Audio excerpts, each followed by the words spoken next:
Hello, I am back again with another image transfer tutorial, this time using acetone.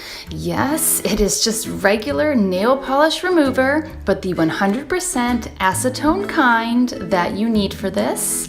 You will also need a container to put it in, you will need a paintbrush, you will need a magazine image, and you will need a pencil to do this transfer. So what you want to do is find the image you want to transfer and put it image side down on your paper. You will want to tape your image down securely, but don't put tape on any areas that you're planning on transferring because you need the acetone to be able to soak through the paper. I also like to fold up the edges just to help keep the acetone where I want it and not have it run out the sides. Now, next, you want to put something under your paper because the acetone is going to soak through into the paper, and this could damage a table surface if you're working on wood, or if you're working in a sketchbook, this could get your other papers wet. All right, then dip your brush into the acetone and apply some to the paper, and you'll see how it begins to show the image from the underneath side, the image that you're transferring, through the paper.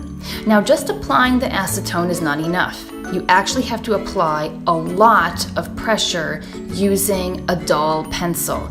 You're going to need to burnish or rub very hard over the entire area that you're transferring.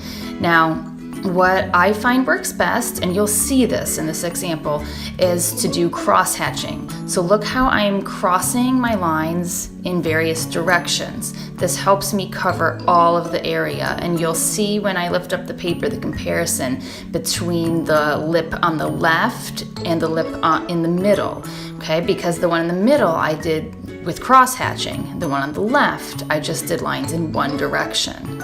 So check this out.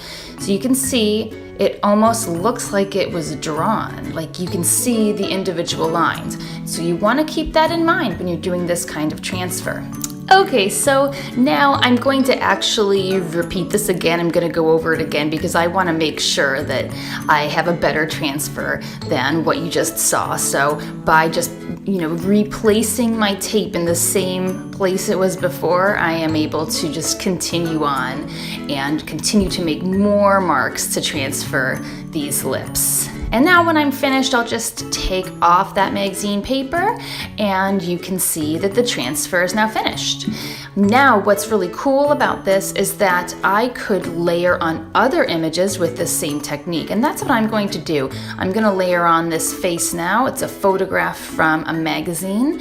These magazine pages are from Vogue magazine, and I'm going to do the same thing again. I'm going to apply some acetone, and I'm just going to do it in a small area at a time because you want to burnish your image with your pencil while the acetone is wet. That's what transfers the image. Oh, and you can see this one came out beautifully. It almost looks like a pencil drawing. So there are multiple image transfer methods that you could try with your artwork. I hope you give acetone a try today because it is something you probably have around your house. If you enjoyed this video, please give it a like and please subscribe to my channel if you want to see more videos like this one.